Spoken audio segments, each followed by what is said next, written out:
welcome to another episode of Abdallah's Kitchen. This is your Chef Abdallah, your host, your everyday, every week host.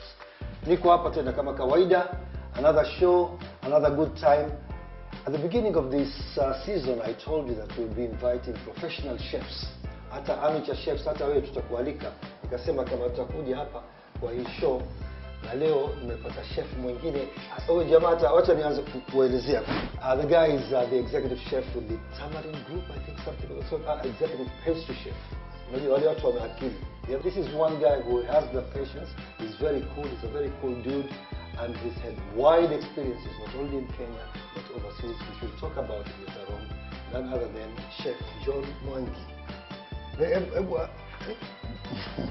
John. Yeah, chef. You're eating too much pastry. Unakula pastry nyingi. You need to punguza hii kitu bwana. Sasa, you know, on this show, you know what people say about the skinny chef? They don't trust a skinny chef like Abdallah. In the kitchen. Sasa you are putting me down bwana. Mimi naonekana ka skinny kama nini na wewe. No, that's a slogan of a pastry chef. Hey, oh, that's a because slogan of the sweetness and so all pastry that. chefs are supposed pastry chefs are supposed to be those handsome guys, you know, like cool, quiet and something. Actually, John is very, very quiet. I hope he's going to talk to me. Knowing John, I've worked with John for a very, very long time. That's why I talk about the fact that he's very, very quiet. And then he worked his way. He worked really, really hard, extremely hard actually. And pastry is one of those areas where you really have to put an effort and make it. His success level is up there. So he started from Kenya. Yep. Alafu ukaenda? I went to, yeah. Ulienda ukahepa wapi? I went to Arizona. Hey, he went to Arizona, to be trained on the ice cream and yogurt production. Hebu zungumza kwa nguvu akusikie. Unajua, see, I told you that this guy is quiet. Ulienda wapi? No, I got opportunity to be trained to Arizona for 2 years. And went what to did Arizona. you do? I was trained for ice cream and yogurt production. Ice cream and yogurt production. Yep. Making ice cream cakes and all kind of creation out of ice cream. All right. Yeah. Look at that talent, you know. People have talent to make ice cream and yogurt production. So, these are things. And then? Then I came back. Ulikuwa umeacha bibi huko? Yeah, family yangu to here. Ndio karudi, sio? Yeah, then I got opportunity again. I went to work with a cruise ship in US, Miami. Okay. Yes. Miami. This guy, mimi nakwambia ni mtu wa majuu. Miami, Arizona. Today's menu: Banoffee pie. Yeah. Anyway, John, yes. What are you making for us today? Today I'm gonna make a banoffee pie. What? Banoffee pie. Banoffee pie. Yeah, it's a very easy dessert. I don't need to go through the process of baking. Okay. I prefer doing something for those people at home, just those people who cannot afford an oven like me. Exactly. Okay. Yeah. So just use an open flame. Okay. Do your filling, make a base. But you need a fridge for this. Yeah, I need to freeze my base. Oh, okay. Yep. John, I want to talk. Nitarudi baadaye.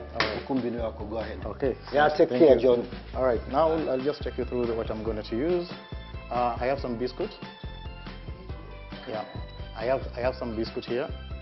You can use any biscuit that you have at home. That will be fine. Then you need to have a butter. This around 225 grams. This average of 100 grams of melted butter. Then I have sugar. Then I have another butter. This now to make the filling plus the condensed milk. Then later I'll use the whipping cream. Here you have for the final part and the strawberry for the garnishes. So quickly, I think I'll take you through. So I'll start making my base. I'll use my biscuits. You need to make small pieces so that when you're blending, it makes yours work so easy. There you go.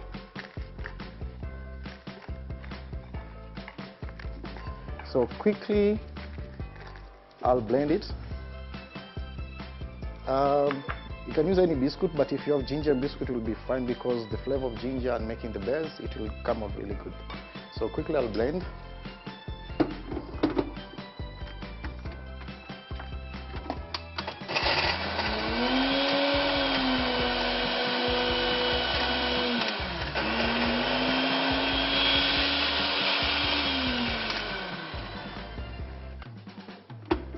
There you go. By the way, you don't need to use a blender. If you don't have a blender, just go the kienyeji way, rolling pin with your biscuits, crush them. You are good to go. So I put my crushed biscuit. Okay. Here you have. crushed biscuits. Then remember, I have my melted butter. Then I pour the melted butter. So try to make a nice paste. Make sure the butter and the crushed biscuits, they may blend very well. Yeah, see, like this. Now, actually, it's like when the kids are playing with mud. Something that you can mold on the back of the container or in the mold you're using. You'll make a very nice paste out of it. I think you see the kind of the texture that you need to have. Yep, there you go. That is fine. Now I'm going to use my cake tin. It's adjustable. You can remove the base and return it. It's very easy to work with it. All right. For this case, I'm going to use aluminum foil. I've cut a round shape. The reason why I need to use a foil, so that in the process, by the time I make my base, I don't want to crumble. So I need to line my foil inside the tin. See, like this. A nice base.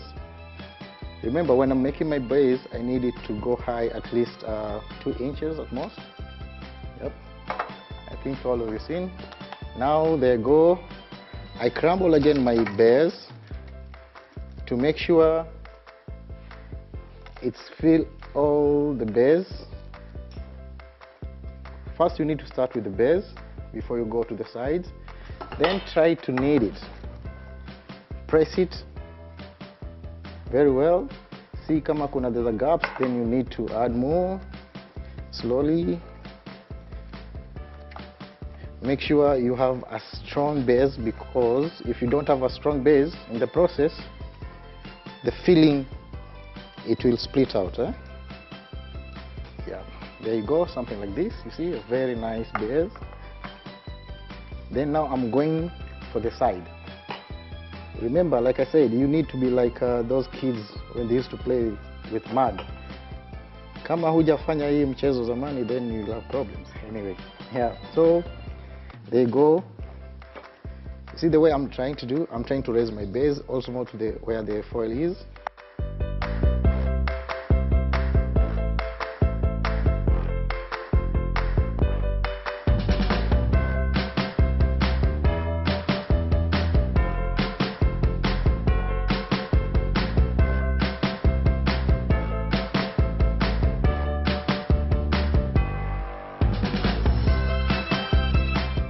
If you need to know your base is good to go, you can see not falling down because of the combination of the butter and the biscuit.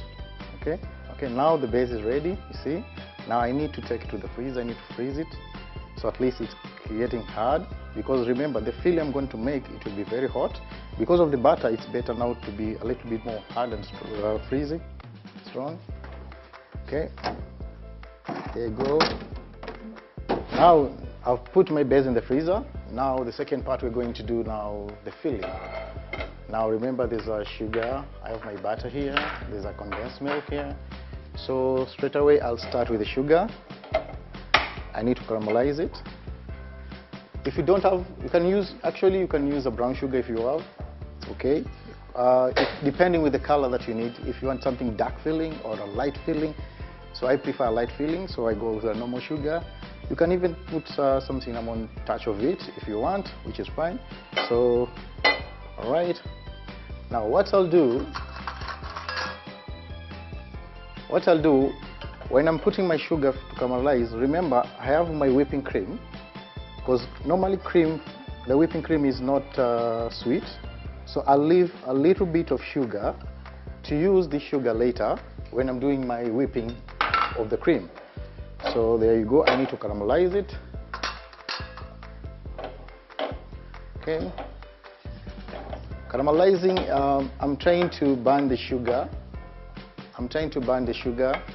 So that it melts completely. There you go, see, I'm caramelizing the sugar. Remember, you have to be very careful when doing this process, because by the time the sugar melts to this level, the temperature is very high. You have to be very careful and take care of yourself. Don't try to test with your fingers. It's very dangerous. It come out with the skin.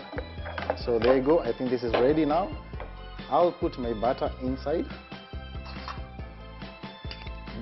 The caramelized sugar.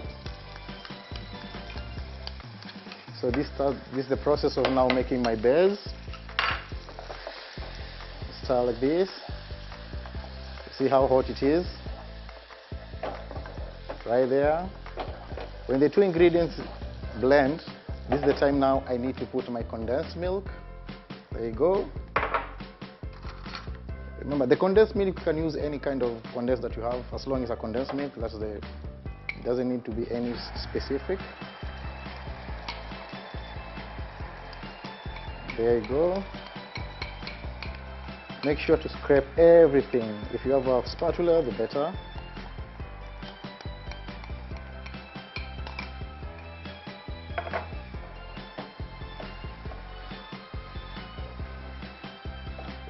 Make sure all the ingredients now blend together. You need to let it boil, bring it to boil completely. See, now I'm bringing my filling to boil. There you go. Make sure it's boiled properly. So at this level, the filling is ready. It's completely boiling. There you see. Okay, there you go. So what you need to do, because it's very hot, and remember I need to put on the base, and the base is biscuit and butter, so I need to cool it down. So I need to transfer to a different container. I prefer aluminum because of the it's a good conductor of heat and freezing part of it. It will cool very fast. There you go. So I'll keep it in the fridge so that it's cooled down before now we start doing the final part of assembling the filling and the base and the rest of the bananas and the whipping cream. There you go. My filling is ready. I need it to cool it down. So I'll take it to the fridge.